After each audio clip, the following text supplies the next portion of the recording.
We're going to take a look at one of my favorite offensive styles in NCAA 12, and that happens to be the run and shoot offense. And we're going to look at 4 plays that are bump and run man beaters and 1 run play that we like to run from the shotgun spread out of the SMU playbook. So let's go ahead and take a look at those plays. And what we're going to do here first is go ahead and take a look at the personnel that we like to have. Right now, you notice right now we got the normal personnel. That puts the 2 outside receivers, the wide receiver 1 on the left and the wide receiver 2 on the right. What we're going to do is actually we want to bring them inside to the slot positions. So now the wide receiver 1 is now lined up in the left slot and the wide receiver 2 is lined up in the right slot. All right, let's go ahead and take a look at the very first play that we want to take a look at. And this first play that we're actually going to go ahead and run is this one right here. It's called RNS Switch Dig. And this particular play, as you get on the field, you'll see it. By the way, on defense, if you're following along, we're going to be running this against the 3-2-6 out of the dime formation, or at least the dime 3-2-6. And the name of the play that we're going to use for now is just called 2-man under, just a very base 2-man type under defense that you can find pretty much in every single playbook.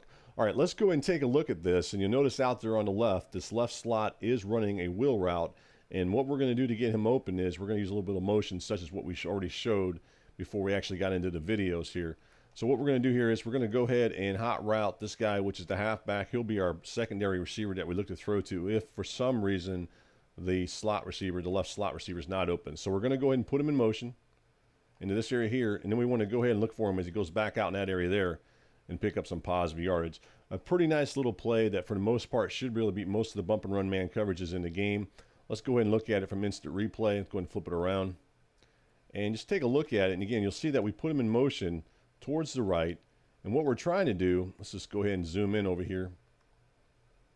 What we're trying to do is to get that defender to come inside further than he wants to, such as what you're seeing on your screen. See how he comes all the way in, and then when the slot receiver breaks back out to the outside, hopefully he'll wind up getting some separation, such as what you're seeing on your screen, and that's going to allow us to go ahead and make that throw to him where we complete it, and then hopefully once we catch it, we can head up the field and pick up some more positive yards. Even if he doesn't able to get not a lot of separation, and for some reason that defender does make the tackle, we can probably pick up at least 7 to 10 yards with that. Let's just look at it one more time from more of his view here. So again, nice little play to go ahead and beat bump and run man coverage. As I said, pretty nice little play that should wind up giving you some positive yards anytime your opponent runs bump and run man coverage.